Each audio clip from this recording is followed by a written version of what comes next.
রাজশাহীর প্রত্যন্ত অঞ্চলের একটি কৃষি মাঠ থেকে রবি শস্যের মাঠ থেকে স্বাগত জানাচ্ছি আমার এই নতুন ভিডিও শেয়ারিং প্ল্যাটফর্মে। বাংলাদেশের এই কৃষি বিপণনের অবস্থা যে কত পরিমাণ নাজুক, আপনারা আসলে এই ধরনের রবি শস্যের মাঠে বা যখন ফসল ঘরে তুলবে বা বাজারজাতকরণের সময় আসবে, সেই সময়টা যদি আপনারা সরজমিনে এসে না দেখেন তাহলে আপনারা বিশ্বাসই করতে পারবেন না বাংলাদেশের এই যে কৃষি বিপণন, মানে কৃষি পণ্যর যে বিপণন ব্যবস্থা তা কতটা নাজুক এবং কি অবস্থা। এই যে এই ঢাকা শহরে যারা থাকেন তারা অবশ্যই পেঁয়াজের যে ফুল, সেই ফুল কিন্তু আপনারা বাজার থেকে কিনেই খান এবং মোটামুটি ভালোই দাম, কমপক্ষে 50 টাকা কেজির নিচে খুব কমই পাওয়া যায়। এক আটি হিসেবে বেচে, হাফ কেজির আটি হলে 20 টাকা 25 টাকার নিচে। আমি আমার ঢাকা জীবন দীর্ঘ 2003 সাল থেকে ঢাকাতে নিয়মিত বসবাস করছি।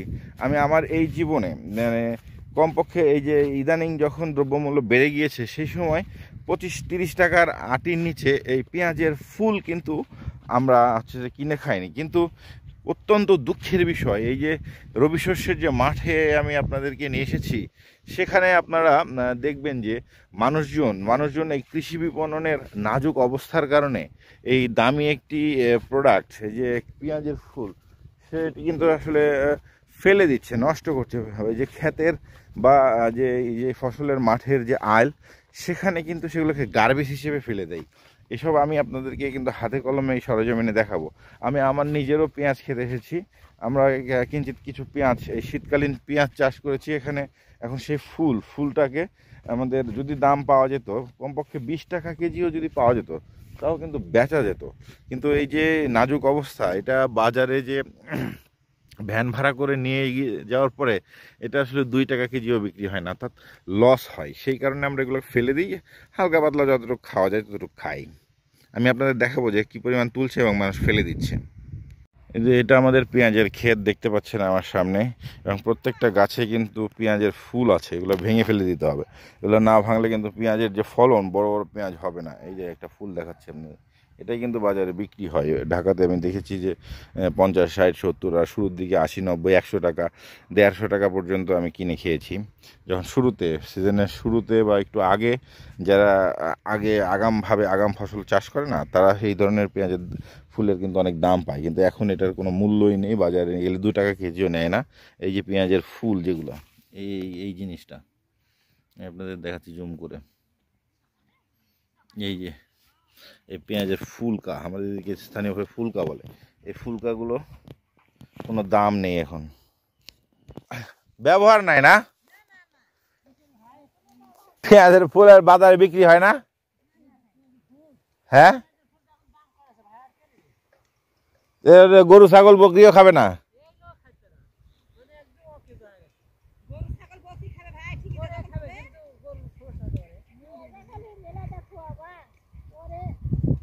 তার মানে এগুলো তুলে তুলে ফেলে দিতে হবে, এই তো।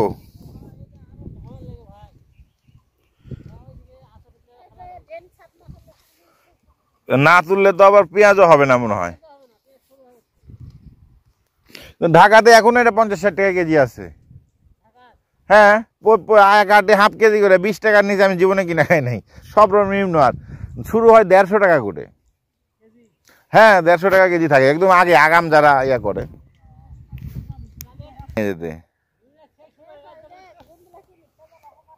হ্যাঁ,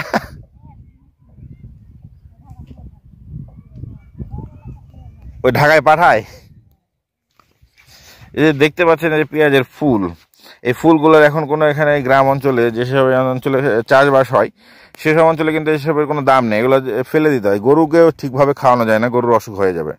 ছাগলের খাওয়ালে অসুখ হয়ে যাবে। এটা মানে শুকায় কোনোভাবে অনেকে খাওয়ায়, কিন্তু এছাড়া বাজারে নিয়ে গেলে ভ্যান ভাড়া ওঠে না, 2 টাকা কেজিও বিক্রি হয় না। এই যে বর্তমানে যে পেঁয়াজের মৌসুম আছে, এই মৌসুমে এটা 2 টাকা কেজিও বিক্রি হয় না।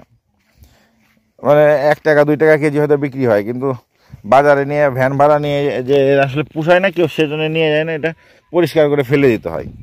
এই হচ্ছে যে অবস্থা। বাংলাদেশের রাস্তাঘাট, পথঘাট সবই অনেক উন্নত হয়েছে। ঢাকায় যাওয়া 2-3-4 ঘন্টার একটা ব্যাপার। যে পরিবহনের যে অনেক কষ্ট, আগের যোগাযোগ ব্যবস্থা কিন্তু অনেক উন্নত, তারপরেও এই ধরনের জিনিসপত্র বাজারজাত করার কোনো ব্যবস্থাই এখনও নেই। এই কারণে যে এত টাকা পয়সা ইনভেস্ট করে মানুষজন যে চাষবাস করে, পেঁয়াজ চাষ অনেক ব্যয়বহুল একটা ব্যাপার। এখান থেকে যে শুধু ওই পেঁয়াজটাই বেচতে হবে, এর যে পেঁয়াজের যে ফুল টুল এগুলো কিন্তু ফেলেই দিতে হয়। ঢাকাতে যদিও এটা কমপক্ষে 50-60 টাকার কেজির নিচে কখনোই আমি দেখিনি। এই যে দীর্ঘ 24-25 বছর ধরে ঢাকাতে এর নিচে দাম কিন্তু আমি কখনোই দেখি নাই। এই যে এখন আমার ক্ষেতেরগুলো আমি এখন তুলবো, তুলে এগুলো ফেলে দেবো, আপনাদের দেখাচ্ছি। এগুলো তুলতে হয়, পেঁয়াজের ফলন বাড়ানোর জন্য এগুলো তোলার কোনো বিকল্প নেই, এগুলো তুলে ফেলে দিতে হয়। এবং তুলে ফেলে দিলে হচ্ছে পেঁয়াজ একটু বড় সাইজ হয়, এছাড়া পেঁয়াজ সাইজ ছোট হয়ে থাকে, এটা লস হয় কৃষকের। এই যে বড় বড় যেগুলো হয়েছে সেগুলো তুলে আর ফেলে দিতে হবে। এই যে দেখছেন, এখানে এভাবে রাখবো, পরে এখান থেকে পরিষ্কার করে অন্য জায়গায় নিয়ে ফেলে দিতে হবে।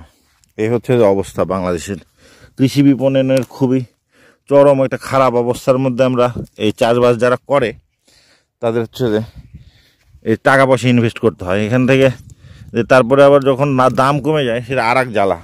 এখন এবারে পেঁয়াজের দাম কিন্তু খুবই কম, মানুষজন যে এত টাকা পয়সা ইনভেস্ট করে ফেলেছে, এটা যে এখন টাকা তুলতে পারবে তারও কিন্তু কোনো গ্যারান্টি নাই। এই হচ্ছে অবস্থা।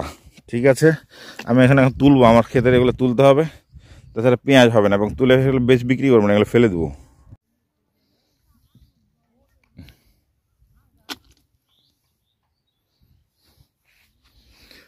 অনেকক্ষণ, এটা একটা শ্রমসাধ্য ব্যাপার, এত সহজে এতগুলো। এই যে এখানে 3 কাঠা অর্থাৎ 4 শতক, 4 শতক আছে, 4 শতকের মধ্যে পেঁয়াজ লাগানো আছে এখানে। এক পাশে যে এক পাশে আলু, এক পাশে পেঁয়াজ, 4 শতক জমির পেঁয়াজের ফুলগুলোকে কিন্তু তুলে ফেলতে হবে, এছাড়া কিন্তু পেঁয়াজের ফলন হবে না।